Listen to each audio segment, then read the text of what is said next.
to the Football Terrace. Hit the like button. Make sure you are subscribing. Ignore my voice today. I've got a cold, but I'm here. We're talking transfers.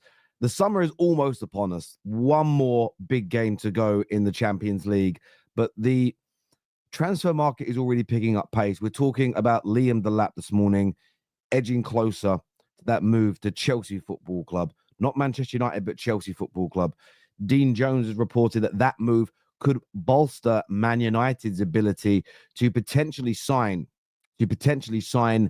Mbeumo, who Newcastle are currently leading the race for, and RB Leipzig. Between themselves at board meetings have agreed the fee that they believe will be acceptable for Arsenal or Man United, who have now entered the race, according to reports, to sign him this summer window. We're also talking Cherki and a potential move to Man City as they make an official inquiry about the player, plus Alejandro Garnacho to reunite with Ten Hag at Bayer Leverkusen. He is still a Chelsea target as well. I also want to introduce you to a new feature, actually, that is now out and available. Now out and available in the chat room and in the live chat, as you can see. And I'm really excited about this because this will show us who our most active users are. And I've been personally asking YouTube for this forever. And I'm really it's really cool to see. And as I can see right now, if I click on it right now, man like Anthony is our number one contributor. We've got Hamishu, who's up there as well. We've got Sir Dog in third position. So the more comments you get in, the more that you comment, the higher up the leaderboard. I can see Carl B down there in 22nd position, Rahman in 18th position as things stand. So, of course, get your comments in, get the like button hit, get this shared, and it all boosts you in the community leader board. I want to see who comes out on top on these shows. Morning to Simon, who is tuning in. Big up yourself. Hope you are well and hope you are good.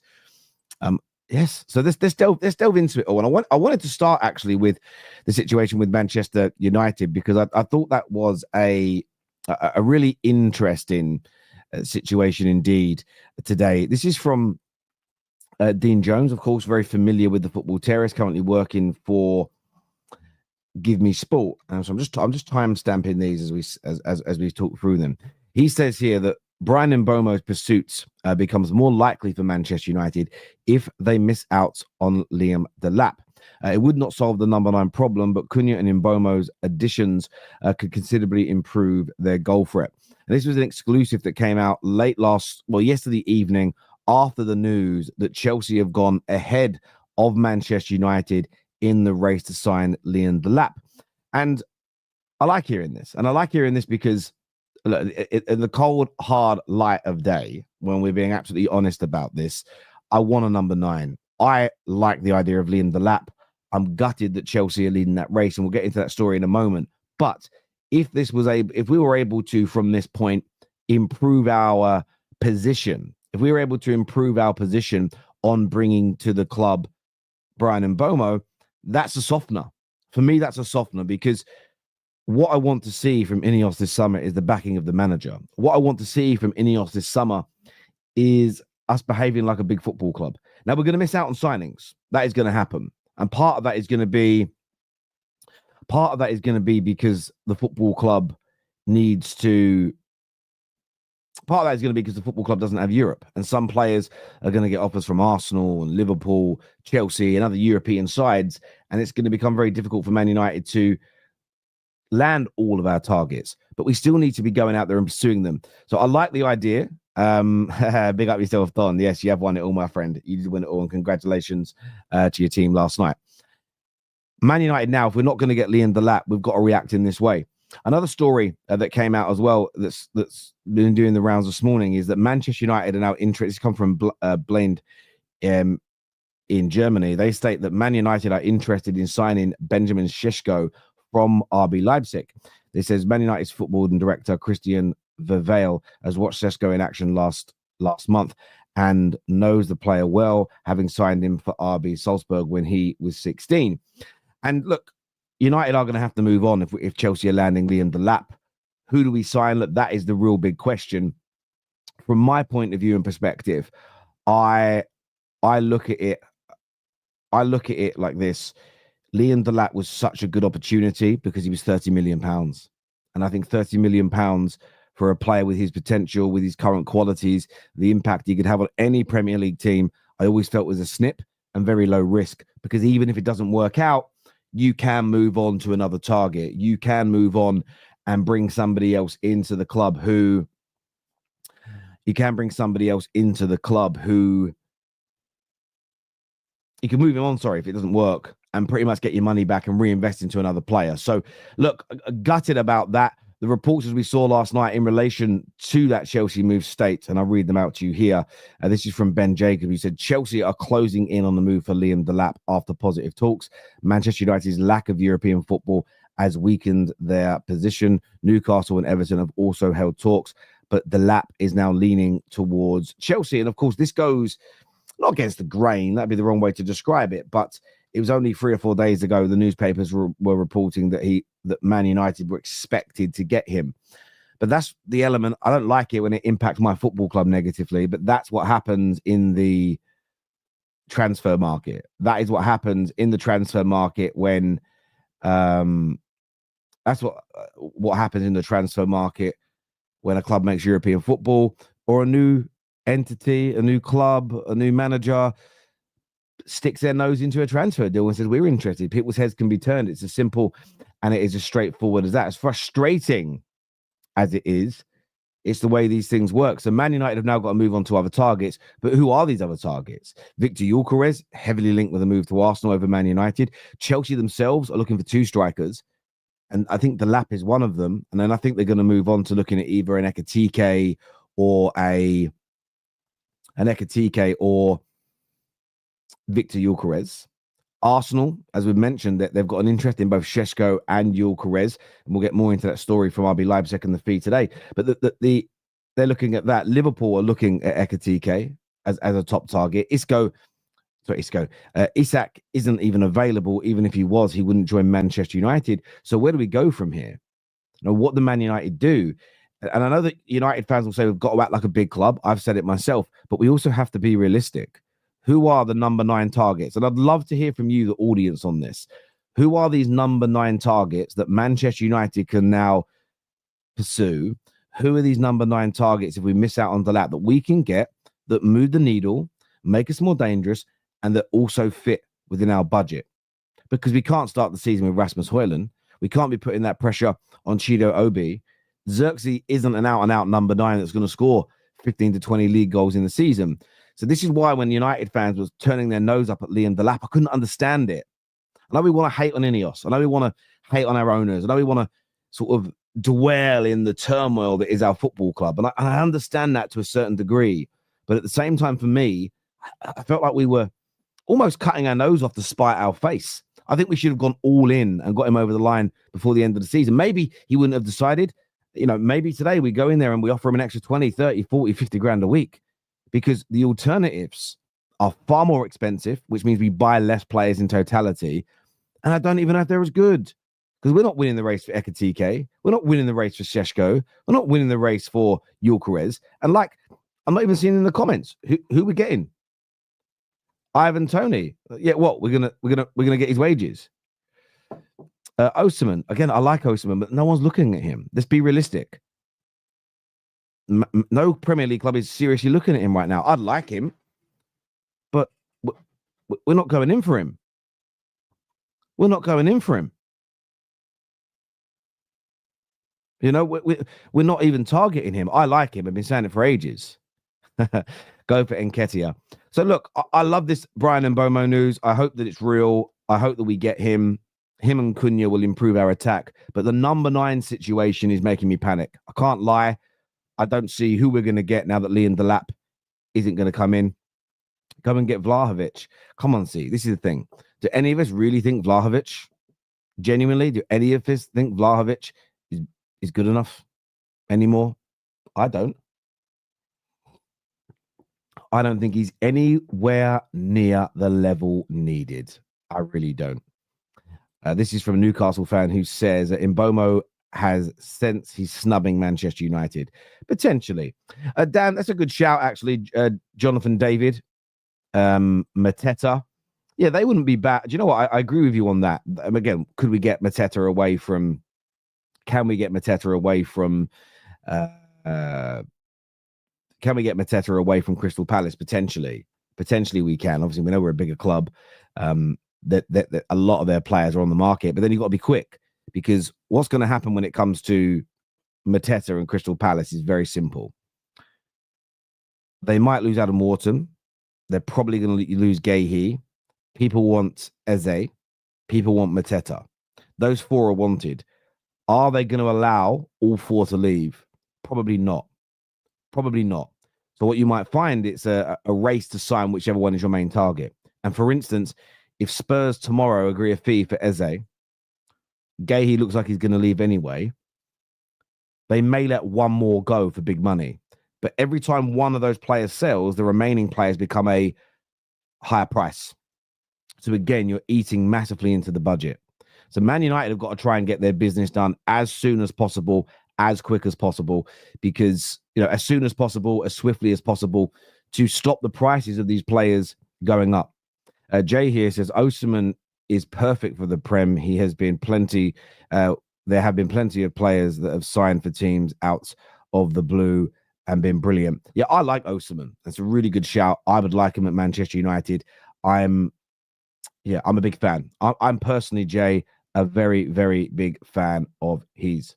This is from Danny with the super chat. He says, Terry, any news on Gyokeres to Arsenal that I've seen?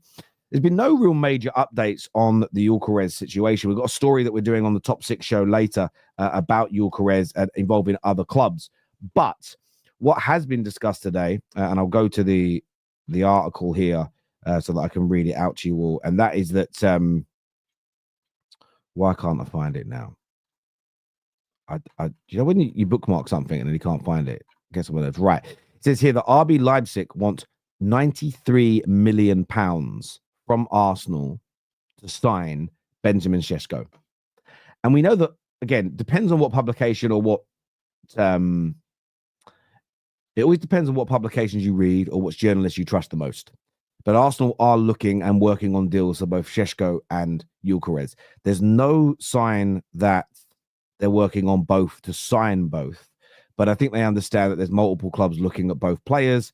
And even though personal terms are agreed in principle, they still may not decide on Arsenal as their final destination. But £93 million for Benjamin Sesko. I rate Šeško. I don't like the level of criticism that I see him get. I've always felt was a little bit over the top. Equally, I do not believe and I do not see him as a £93 million player. He is not, in my opinion, a £93 million football player. I know inflation exists in football. I know the cost of players has gone up, but he is not a 93 million pound player. Not on your Nelly is he worth that much. And this is why you've got to be careful. I know we all need strikers. I know every single team, barring Manchester City, every other member of the top 6 needs a number 9. However, £93 million for Šeško. It's a joke. It's genuinely a joke. I wouldn't do it. If I was Arsenal, I would look at that and say, okay, Gyokeres is 55 million to 60 million pounds. You're talking about a 30 to 38 million pound difference. I would take 8 million pound of that difference and go, boom, there you go, Gyokeres. We'll give you extra wages. I'd give an extra 8 million pound over the 5-year contract to Gyokeres. I think he's better. I think he'll score more. Ready to go now. No rawness to him. And you can take that 30-odd million saved and invest that elsewhere. I think Arsenal would be crazy. Shock horror. Terry's criticizing something Arsenal may do. I think Arsenal would be crazy off their head to spend £93 million on Šeško. I'd love to get your opinions on that in the comments section. Thank you, Luke, for encouraging everybody to get the like button hit. Nearly 2,000 people tuning in. And currently, who's leading on the community board right now? Let's take a little look. Currently leading is Dimi. He's a Liverpool fan who's number 1. VK Dino is number 2. And Sebastian is currently sitting in number 3. I see you, Dan Waters, there in number 7 on the community leaderboard today. So big up yourselves, everybody that's tuning in, who shared the streams in this across their socials, who's hit the like button. But there should be a lot more likes. With nearly 2,000 people watching, get that button hit right now. Get it done, people. Let's go to some more of your comments that have come through here.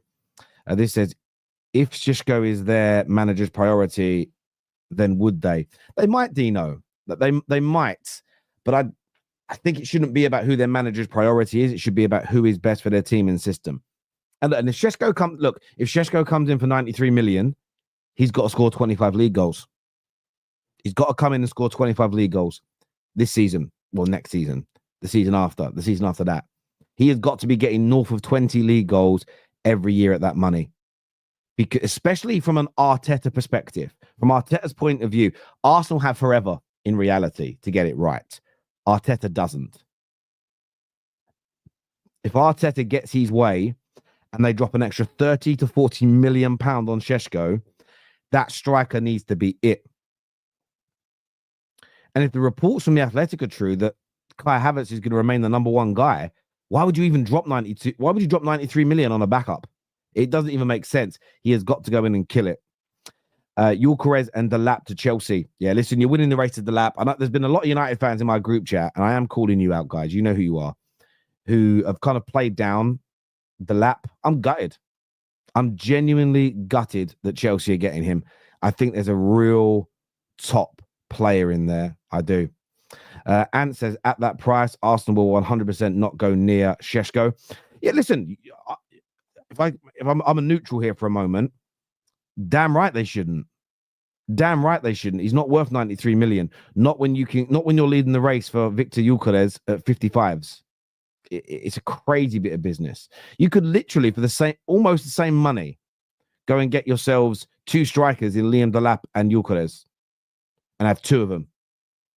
And imagine Arsenal put 93 million into Šeško, and then Chelsea that are linked to Delap and Gyokeres sign both of those players for the same money.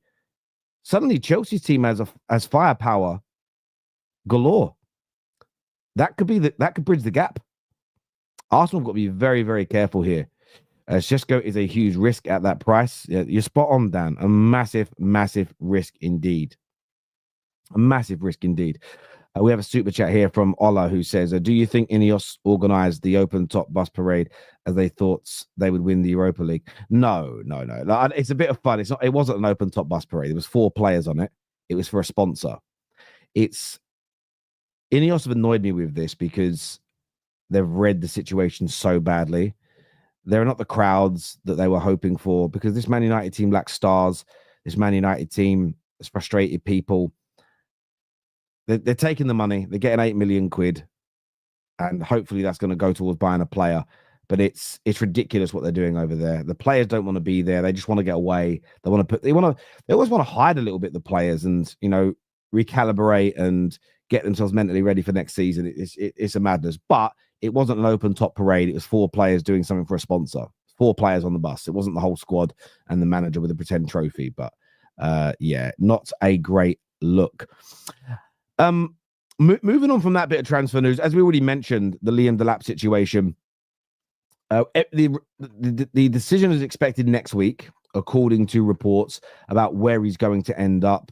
The Times here reporting that Manchester United expect to find out next week if they have been successful in their bid for Liam Delap. Ben Jacobs, as we mentioned, has said that Chelsea are closing in on a move for the player and that he's leaning more towards Chelsea than anywhere else. And as I've already stated about 5 times on the stream, I'm gutted by that genuinely because I really like and I really rate the player. I don't understand what people's problem with Delap is. I've just not. I've listened. In fact, I do get it. Is he a one-season wonder? Can he repeat it next year? Will he keep getting better? I get the questions. For me, I'm like, yes. I'm like, yeah, I think he can get better. I think he will deliver. I think it's an excellent piece of business for Chelsea, especially just after winning the Europa League last night, I just think it bodes very, very well for them indeed. Chelsea fans should be excited about what's coming next. I think Chelsea fans should be really excited about the next, I'm going to use the word to upset people on purpose, the next phase of their rebuild, because they're in that sort of, you got to remember as well, they're not in, I did hear a few people last night go, what phase is Maresca in? I saw like loads of Chelsea fans on Twitter tweeting it. And of course, it's not about, the phases aren't manager specific. Phases are about how far your club is into its rebuild when it started again. And Chelsea did have to start again 3 years ago. They're going into their 4th year. They need to be challenging for Premier League titles. They need to be going into the Champions League and giving a really good account of themselves. And I think signing players like Delap, I think signing players like Gyokeres or Ekitike's that they are linked to, the Morgan Rogerses of this world, these are the players that are going to take them to the next level. They really are. And this Chelsea team has come of age in the last few weeks. It's become more mature. It's handled difficult situations in big league games and qualified for the Champions League. They handled a difficult start in the Europa League, the Conference League final last night, but overcome it and smashed Real Betis. And a lot of people got jealous and angry at Chelsea because they celebrated qualification for the Champions League. And I just sat there and thought to myself, you're really missing the point as to why Chelsea fans are celebrating.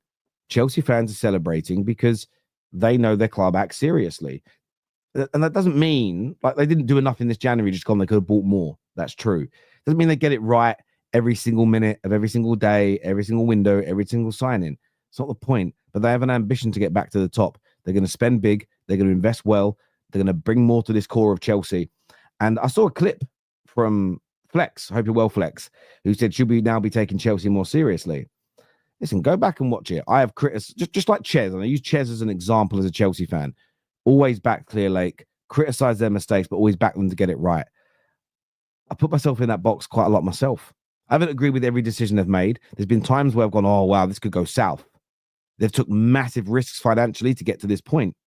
But actually, when you look back, and we know that hindsight is lucrative and you get 20/20 vision from it, it really does appear that they're building something that could be very, very special. That is why their fans celebrated. But equally, to Flex's point, a lot of us have always taken Chelsea seriously. It's just taken time to find the right manager and for these young players to start to mature. And we've seen it in the last 4 to 5 weeks. And that makes me nervous. That makes me worried going into next season, especially with where my club sits. So, yeah, I think if they get Liam Delap, I think it's a phenomenal piece of business for them. I really do think it's a very, very good piece of business indeed. But I'd love to get your views.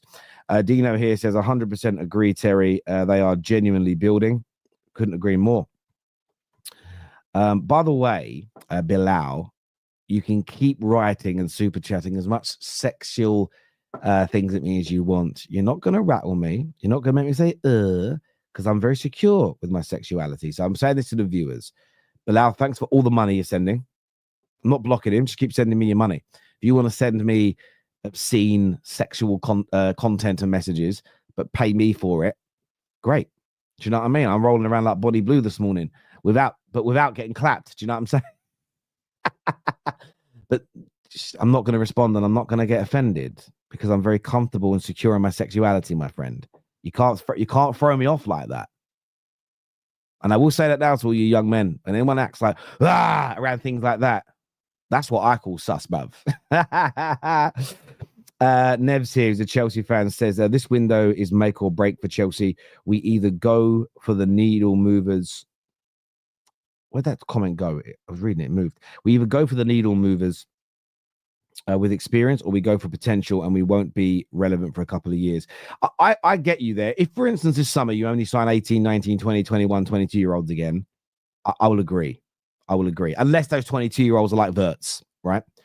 But I don't necessarily think that's what you're going to do. I think you're going to buy some more experience. I don't mean 30-year-olds. I think you're going to sign a lot of players between that 23 to 27 block, like you did last summer, to be fair. And if you get these deals right, Chelsea are challenging for that Premier League next season. Let me just take a sip of this drink. A bit of lem sip from my throat. Very sorry. Need to take that. Chelsea are going to hit 2 billion spent by Clear Lake this year. And yeah, I wish my club could spend £2 billion right now. Terry, your thoughts on the United game against the Asian All-Stars? Yeah, I had it on. I wasn't watching it because I had to go and do something at my son's school. Some stupid half-term parents thing. Oh, it was jarring. I really, honestly, right? I don't know how to say this in a nice way. I'm always going to be polite to the parents of my children's kids, but I don't want to be their friend. I don't want to chill with them. Like, I don't like a lot of people socially like that. I've got a very low social battery and social tolerance for people. And it's just jarring. They're so middle class. And meh, fake. Do you know what I mean? They come across so fake. And I just don't like it. The way they talk to me because I'm working class, it's like, I can't do this, man. That's the only bad thing about moving to a nice area, the way people are. But anyway, I digress massively. This year is surely 2020. Chelsea spent 1.8 billion and sold approximately 1 billion in sales. Yeah, look, and this is it. They haven't just spent money. They've also raised a lot of money through sales, and they're going to raise more through sales as well. We are selling too. That's why we are spending. And I agree. And I've always said that. And I've never been impressed by that at all. You know, the only time I've ever really spoke about Chelsea spending, by the way, there's TikToks and clips out there of me defending Chelsea when people said, how can they do this under FFP? It's all out there. I defended them. The only time I spoke about Chelsea's financial issues is when it was looking dicey whether they would make Champions League football, and there were these black holes, but they fixed them. They sold the women's team, they sold hotels, land, and assets, and they plugged the holes. And fair play to the owners for that. Again, I wish United today would sell the women's team to Ineos and sell some land and pay the debts off and give us more money to spend this summer. I'd love that. That's not a bad thing. The only time it would have been bad, and I said it all along, is if their plan didn't start to work out. They stayed 8th, 9th in the league, didn't start winning trophies, and didn't get back into the Champions League. That was the only way that it was ever going to go wrong. It's the only way, and they've got it right. It's a fair play to them. Simple as that. One of the other big stories I wanted to speak about today, which I think is really important, is Man City, and this is a soberer. This is you could be drunk, you could be out there living your best life, wavy, partying, and then you read this story that make you feel sick, and that is that City have opened talks with Lyon over Rayan Cherki. That makes me sad. It makes me sad at the prospect of Cherki becoming a Man City player because of his technical ability and the way they operate. That's just pain. Bona fide pain. It really is. Again, another player that I really would like to see at Manchester United, a player that I think could raise our levels, give us a new dimension to our game, help to create better attacking situations, unlock these low blocks that we struggle against so much. Man, I'm not going to change my opinion on him just because City are now considered the favourites in England to sign him. I'm gutted. And the worst part, 20 million pounds. The fact that he's available at such a low price is sobering, is painful. However, from a Man City perspective, what a signing, what a player. He'll help to raise those levels, and they have lacked creativity. You actually look at the amount of XG as an example that they have created compared to Liverpool this year, the amount of big chances they've created compared to Liverpool. There's a seismic difference, and players like Cherki could help to bridge that gap. Because if I take Jack Grealish as an example, you can probably put Savio into this, but more so Doku as well. They do loads of good things on the ball. They beat men, they create space, but there's very little end product at the end of it. With Cherki, I think he's a player where there's going to be end product. I think he's a player who is going to break lines. He'll be able to suck people in and create space for others. But I think there'll be goals, and I think there'll be assists, and I think there'll be a high level of creativity at the back end of that, which is massively, massively important indeed. So, yeah, as I say, absolutely gutted at this prospect. I really, really am, of Man City picking up Cherki. Painful. Haslight here says Arsenal need to add and not sell. A 24-man squad killed us this season. Add Gyokeres, Semenyo, Mbeumo. Can't have any excuses after that. Yeah, me and Igal had this conversation the other day. He didn't like what I said. And essentially, if anyone didn't watch that, what I said to him is that depth is needed. And if you have good enough depth, injuries won't impact you as much. And it becomes less of an excuse. And he said, well, we still would have struggled even if we had Gyokeres and Rodrigo. Yeah, you may not have won the league still. But let's ask this question. Would Arsenal potentially have been closer to Liverpool if they had all the same injuries this season, but Gyokeres and Rodrigo were part of their squad? I feel it's far more likely they pick up 2 or 3 extra wins, maybe even 4 extra wins by having those players in their squad. And it's not even about the injuries. They probably turn 2 or 3 of their draws into wins prior to these injuries by having that additional firepower in their squad. So I do agree. I don't think this is about buying, because there is a link today to another wide player in Leroy Sané. And Arsenal are doing almost like a European tour at the moment, going around and looking at available players that play on the flanks, looking at who's available or what costs, who'd be interested in Arsenal. They're really doing a big job at the moment trying to bolster. But there's no point signing Rodrigo or Williams or Sané and then allowing Martinelli and or Trossard to leave. But they signed Gyokeres and Sané based on today's news, or Šeško and Williams. Doesn't matter the combination. If they then let Trossard and Martinelli go, I think they've improved the overall quality, but you've removed the depth. The depth remains the same. A couple of injuries, and you've got no one coming on from the bench who's the needle mover. And I know they've got these young players like this Dowman, etc., but you can't be putting pressure on a 15-year-old kid being your creative spark. You can't do it. So I agree with you massively. Arsenal have got to add to this squad rather than sort of one in, one out. I don't think they can behave in that way this summer. I agree with you completely. Terry, have Man United become the team that take the leftover players after the other big clubs choose the players they want? Partly, but we have gone and landed a very good player in.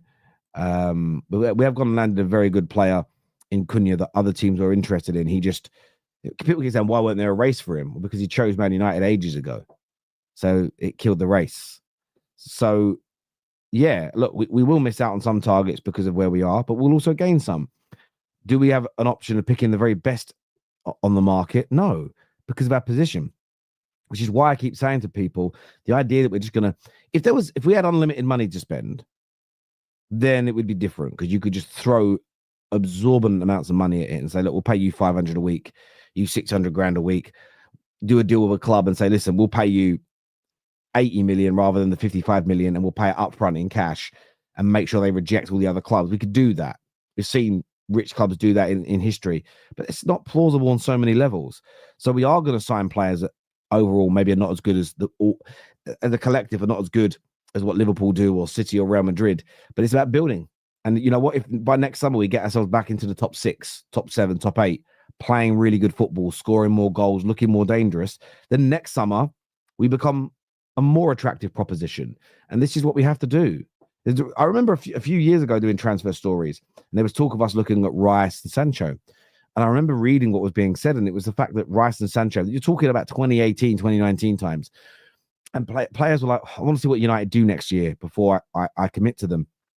We actually did okay. I think it was the season we came second or third, and we started to grow under Ollie. And then the following summer, we were able to sign some really good players. It's just the nature of the beast. I'm not even upset directly by it. It's just the way the land lies. Excuse me.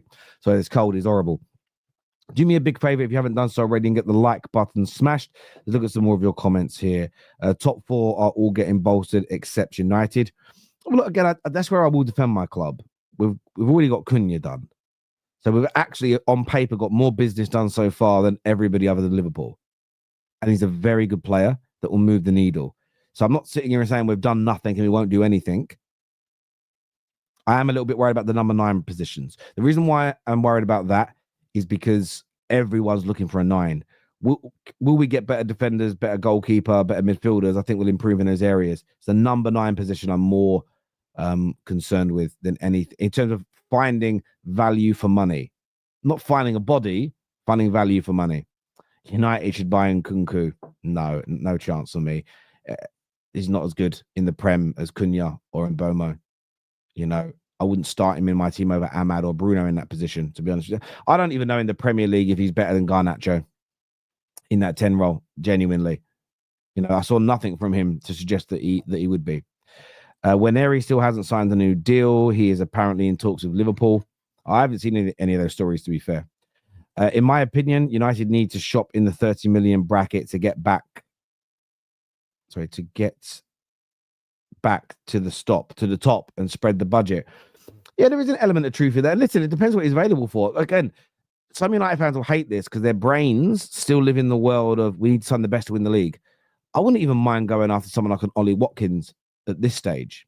I wouldn't pay 60 million for him, but say we were able to get him for say 35, 40 million as a striker for the next couple of seasons, he'd do a decent job.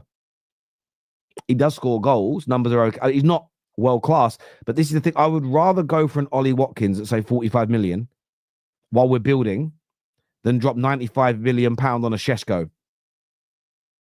And spread and then bolster other areas in the team. I'd much rather do that.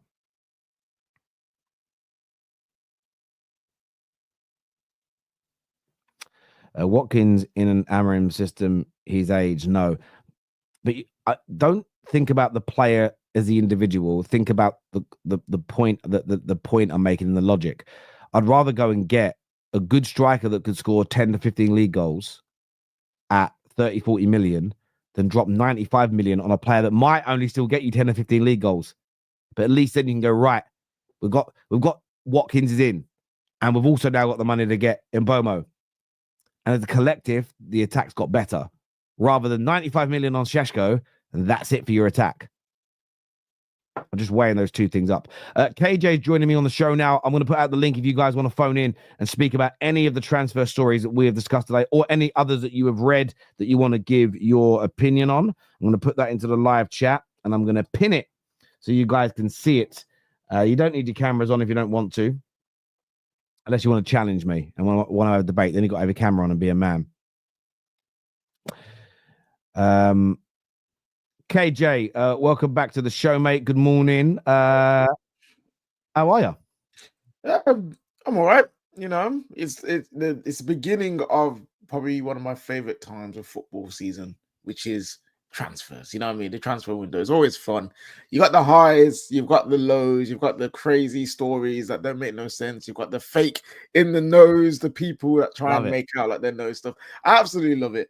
Right now, for me, I'm in the low section of the transfer window. I was very hopeful at the start. Obviously, losing the Europa League final doesn't sound it doesn't feel great, but you get over that, and then you're like, all right, cool, what we're doing, we're signing Cunha, great. The hope started to build. Then you see Mbeumo prefers to sign for a team in European football, maybe Champions League. Newcastle interested. Yeah, okay, he's probably going to reject us. You see Liam Delap wanting to play for Chelsea and leaning towards Chelsea because of, again, Champions League football. Okay, that's another knock. And then you see a player that I've been screaming for the last 6 months, Rayan Cherki, getting linked credibly to Man City, and you know that they're the team that could probably go and get him. Again, it just hits me in the heart. And now I'm just like, where do we go, people? That's where I'm at.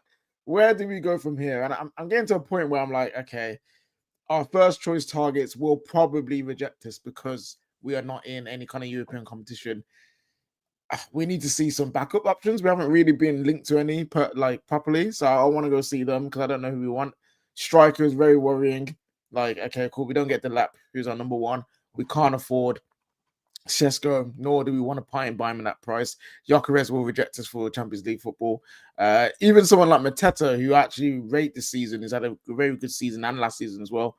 I believe that with Palace now in the Europa League, he'll probably say no to us and want to give the Europa League a shot with Crystal Palace. So then it's like, who do we sign from there? Midfield, we need midfielders. Wing backs, we need wing backs. 10s, we need 10s.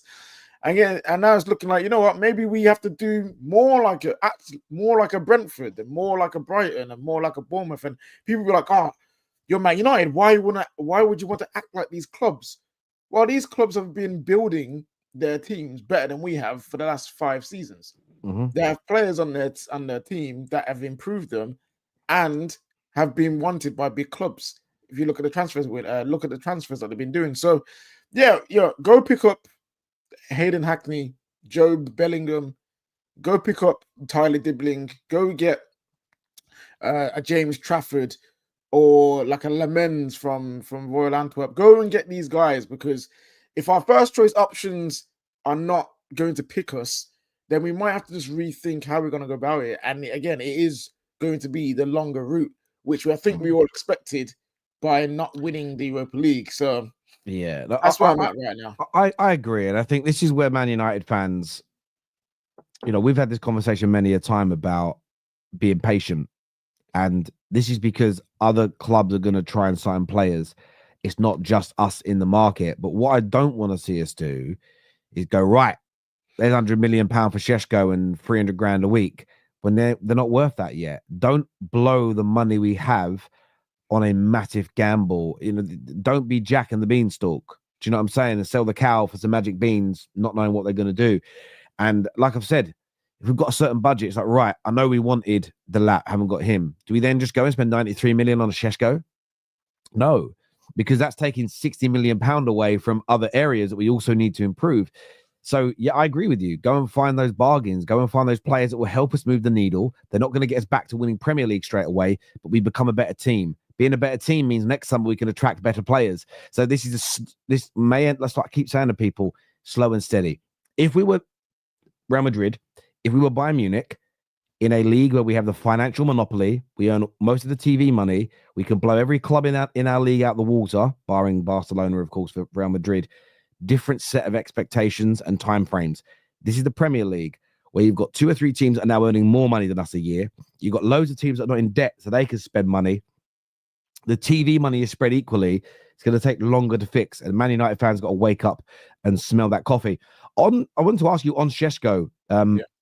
The reports coming out of Germany and across the UK are that Arsenal was still looking at him, and the board have agreed internally on a fee that's acceptable, and that is 93 million. Do you think any Premier League club would be crazy to spend 93 million on Šeško? Anyone who's spending 92.5 million on Šeško are absolutely insane. Like, it doesn't make any sense. He's very talented, and he looks like he could be a top striker for any team that he goes to. But let's really look at it.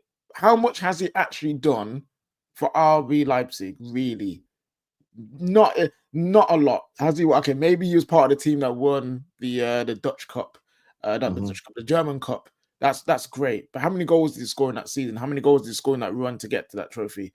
If you look in the Champions League, how well has he done there? I think he's done okay, but nothing outstanding. And 92 million is crazy. And we just need to use our club as an example. We went and rushed to go sign Rasmus Højlund. And instead of sticking to our price range of what we believe Højlund was in the 30 million, 40 million max, we caved. We absolutely lose our minds at... Oh, sorry, are you trying to read there? It looks like you're about to dribble. No, I'm all good. No, sorry, no, it's fine. Oh, yeah, sorry. You looked like something was wrong. I was trying to move a camera, and I was like, ain't working. Oh. I was focusing. Yeah, it probably did look like I was going to dribble. But but like Rasmus Højlund, we wanted him for like 30, 40 million, and then we caved. We lost our minds and signed him for 72. And now we've got one of the worst strikers we've probably ever had in the Premier League, who we need to ship out and probably will find very difficult to do so. And he's just being 72 million down the drain. And I'm not saying Šeško will go in that same route as Højlund and as being useless, but 93 million for a guy that hasn't scored 50 league goals or something crazy is absolute insanity. I know Arsenal need a striker, and I know they're wanting to prove to the world that we are trying to win now, and we're going to spend the money to win now. But you've got to do that, but also be smart. Be smart with it. Don't do anything stupid. No, I totally agree with you, mate. I think that they need to be careful in that, especially as you look at what Chelsea are doing, and we're going to talk more Chelsea on the top six show later today. But they're now looking at Gyokeres. They're looking at Delap. They could sign Gyokeres and Delap potentially for the same money that Leipzig want for Šeško, and that's I think you're signing two better players for the same money. Arsenal got to be very, very careful indeed. Carl here says Mamouche outscored Šeško in the Bundesliga this season, despite leaving in January, and that's a really fair point. I think Šeško is talented, but I don't think you've done enough yet to warrant it. And I know you guys are Højlund was 72 exactly. Man United took a gamble on a very talented young player, and let's not lie, ladies and gentlemen. I remember doing streams for about a year before United signed him, and a lot of you in this community would say, "Oh, you got to go get Højlund." His name was everywhere. I didn't know who he was. Højlund was everywhere. He came due to partly his own ability and how bad we are as a club. He ended up not being good enough. And now United are in this situation where we might raise 30 or 40 million in a sale, but we still owe money on him. He's not scoring goals. He looks awful. You drop 93 million on Šeško and he then goes the same way as Højlund. Again, if you drop 55 million on Gyokeres and he goes that way, isn't that good? Again, it's 55 million versus 93. A far different situation indeed. So Arsenal have got to get that right. And what's your thoughts on City looking at Cherki? Makes me feel sick. Absolutely sick. These pricks, man. Oh, I saw it this morning. I was just like, that's what sent me down the spiral of depression for this transfer window. Because he's a player that any club that signs him will have a special talent on their hands. Now, will he replicate what he can do and what we've seen at Lyon in the Premier League in this Man City side? I don't know, because we know what Pep requires of his players. You know how he likes to have one or two maverick players, and the rest of them are very rigid, very systematic, very robotic in that sense. And we've seen many a player like a Jack Grealish who have gone there and not hit the heights that we've seen him play. So Cherki could fall into that category. But for 20 million, I just think he won't. For 20 million, 25 million, and the fact that Man City need to rebuild and they'll probably buy more physical, energetic midfielders to have around him, I can just see him doing really well there.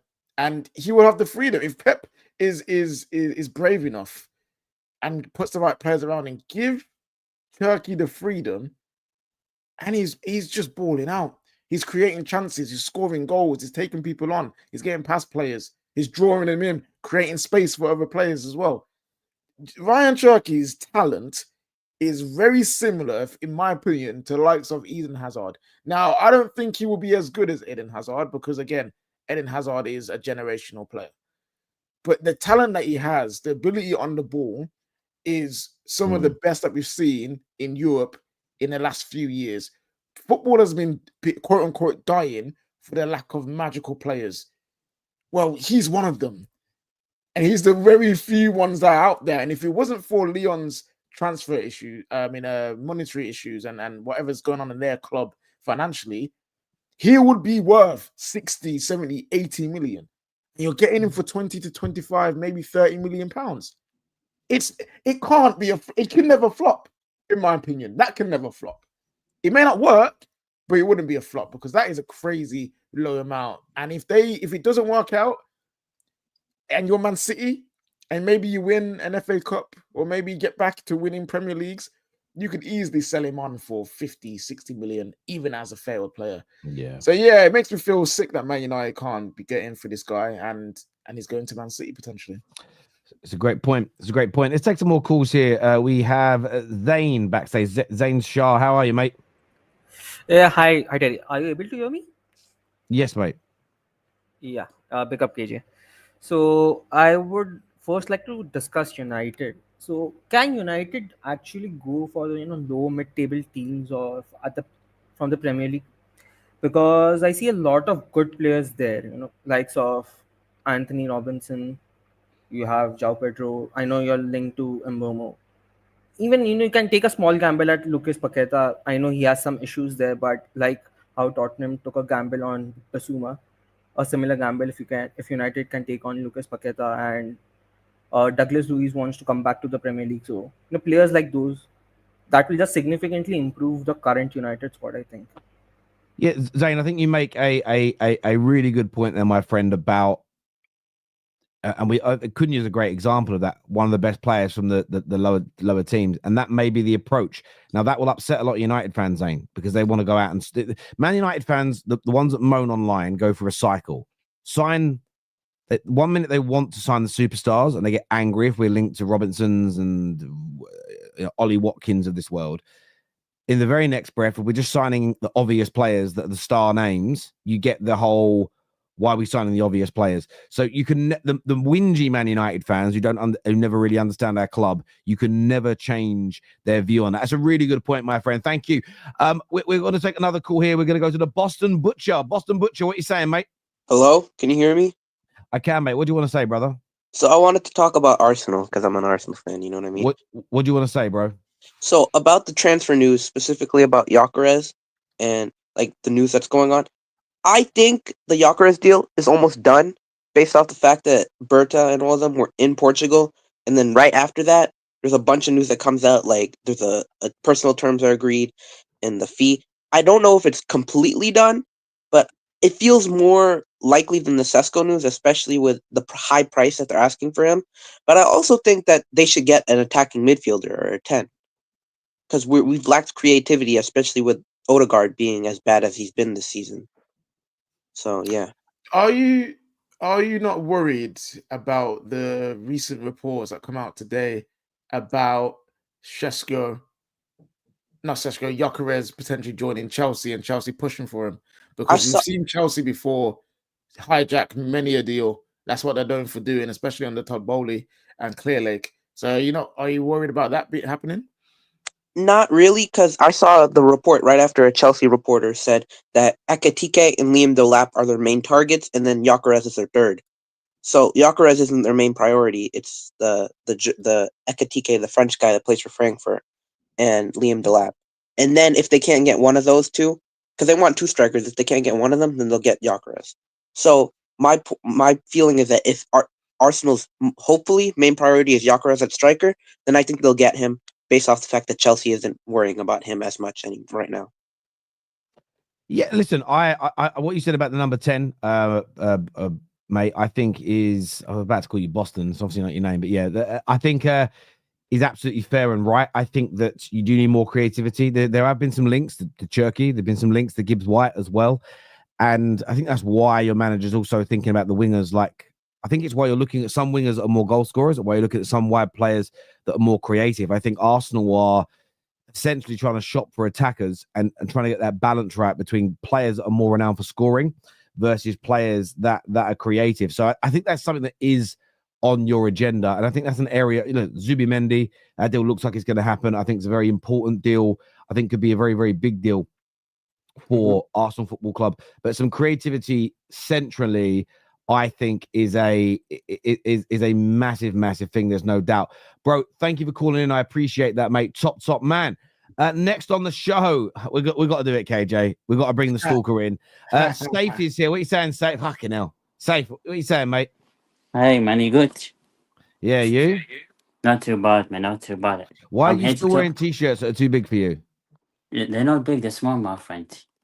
Okay. But I'm a big guy. Like, I go to the gym, I do workouts, six pack. Six pack. Don't show us, please. Don't show us. You get your belly out, I'm going to come find you, bruv.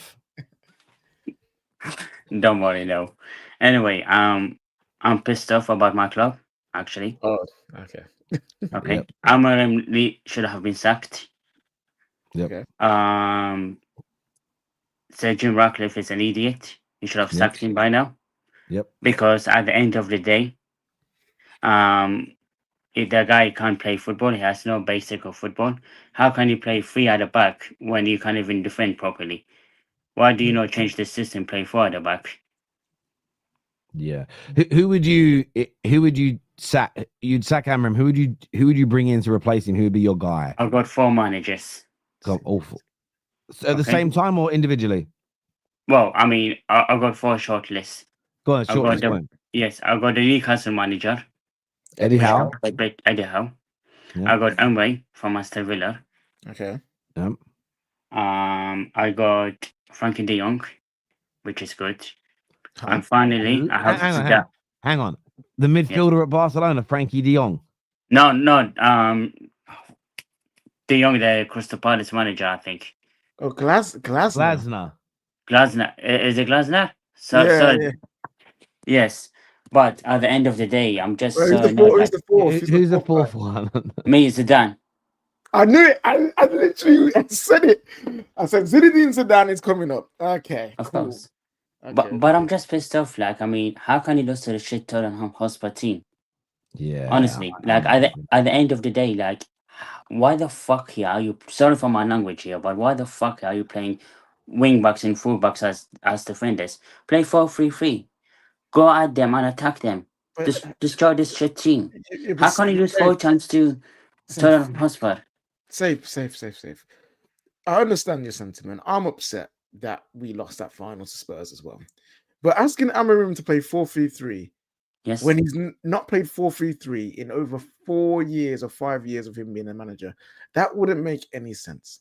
It does make any sense because we got attacking players. If we play 4-3-3, Yes, play but Garnacho. why would we tell a manager who doesn't play 4-3-3 Yes. to play 4-3-3 in a final when he doesn't play 4-3-3?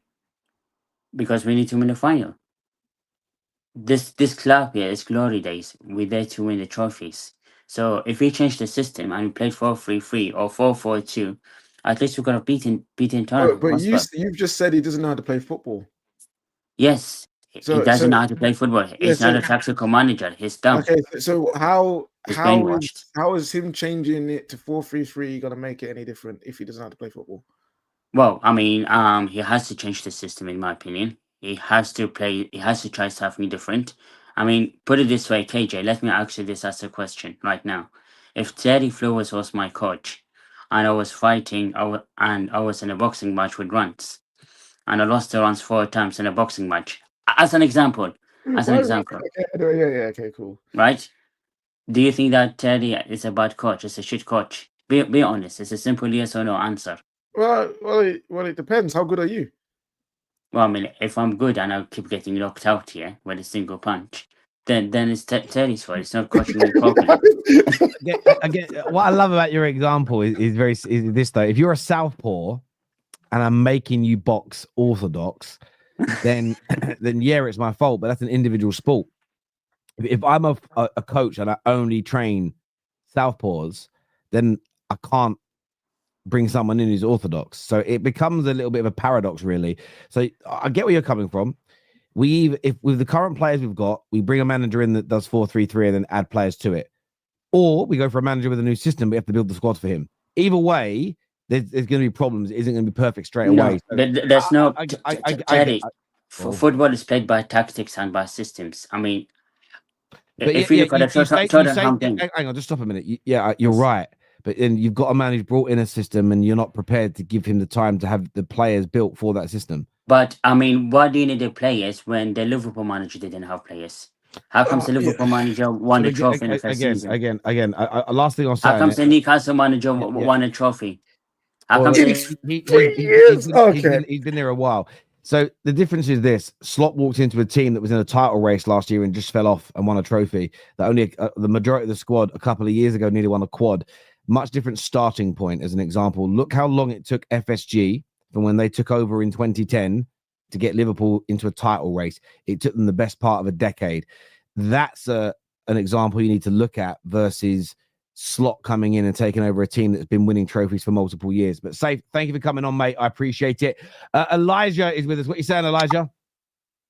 Yeah, I'm good, Terry. How are you? I'm okay. I wanted to ask you specifically about the Liam Delap deal. Big news that you're now leading the race to sign the man, £30 million from Ipswich. What are you saying? Yeah, I mean, if Liam Delap wants to come to Chelsea, then I'm happy for him. I really am. But for me, like we all said yesterday, like if we sign Liam Delap, then we should get in another striker. Now, I did see the reports that Victor Gyokeres that Chelsea are leaning towards Victor Gyokeres, from Sporting Lisbon. Now, if we do get him and Liam Delap at the same time, then I'll be happy, because Liam Delap is an absolute amazing player this season. Like, I watched his compilation, and and he's a beast. Like, the skills, the way he just goes past players and then try and score goals like penalties and long range shots is absolutely fantastic. So Ekitike is also a good player, but I want to get either Victor Gyokeres or Victor Osimhen, although I hear reports that Victor Osimhen is more likely to go to Saudi Arabia and likely to join Al Hilal. I'm depending on how much the Saudi pay for him. So to me, Liam Delap is a good player, but I feel like we need to get another one so that the experienced player, either Victor Gyokeres or Osimhen, can teach Liam Delap on how to score goals. You know what I mean? So yeah, I'm happy for Liam Delap, but let's get to another striker. And if we do, then maybe these owners are serious about Chelsea. So we'll see what happens. I hear that. Kian here says, Terry, we will sell Jackson for 50 million and get Delap and Osimhen. If that's what you did, just based it on the super chat, if you sold Jackson but got Delap and Victor Osimhen, would you be happy, Elijah, with that summer? I mean, yeah. Nicholas Jackson, this is a tough one. Like, he's a good player, of course. I still keep him, but if that's, let's say that we do sell him and we get Delap and Osimhen at the same time, then I wouldn't be too angry, because Nicholas Jackson, for me, is not a false line. It's only the finishing that is really disappointing. When it comes to his link up and his hold up play, superb. When it comes to his finishing, is poor. So if we do sell him and we get Delap and Osimhen, then that was a good business for me, because we desperately need a striker if next season we want to challenge for the title and compete domestically as well. I hear you there, mate. Elijah, pleasure to speak, mate. We'll speak again soon. Top man. Thank you, bro. We have a super chat here from Zane, who was on. He says, thanks for having me on the show, Terry. Rank the midfield if City get Cherki and Reinders with Rodri. Liverpool's with Wirtz, Maka and Gravenberch, and Arsenal with Rice, Odegaard and Zubi, plus Chelsea with Palmer, Enzo, Caicedo.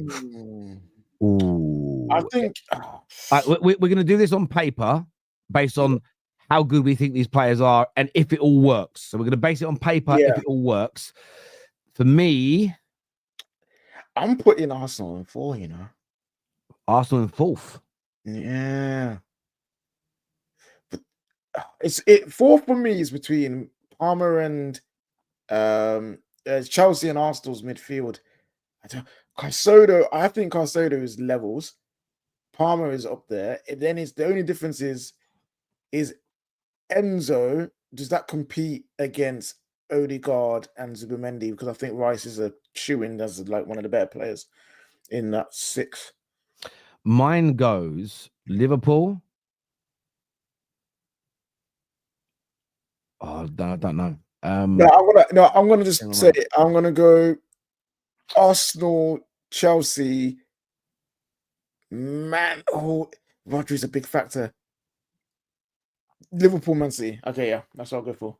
I think if everything went perfectly well, I think Man City's would be the best. Yeah, because if it goes perfectly well, it means Rodri's back to his best. And if Rodri's back to his best, then they're top. That's fair. So yeah, I am probably putting City top. Then I'm deliberating over Arsenal and Liverpool, just because we've seen how good both of those midfields can be in terms of controlling games. 2 or 3 seasons running, the points totals, midfield's the most important parts. Chelsea's is very good as well, though. It's so good as well. It's difficult. The problem is you're putting one of them in 4th, but I don't think there's a huge difference between it's not like 4th as in like they're crap, you know what I mean? Yeah, I'm still gonna go everything being at their optimum best. I'm going City, Liverpool, Arsenal, Chelsea. But you're nitpicking. By the end of the season, Chelsea could be top. Do you know what I'm saying? Like they really, it's just a hard one.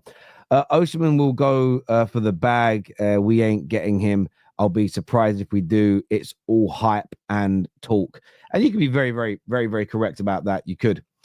Listen, I want to thank every single person that has tuned in to the show this morning.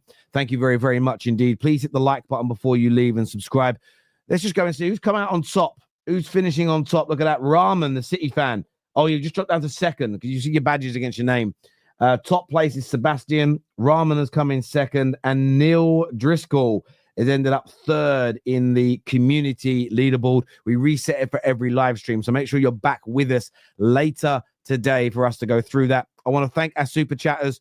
I want to thank everybody that subscribed. I want to thank everybody that has tuned in. This is going to redirect you to the top 6 show that is out at 6 p.m. today. So go there now, get it liked, get yourselves ready for us to go live at 6 p.m. Until then, take care. Goodbye. God bless. And we'll see you all in a bit. Peace.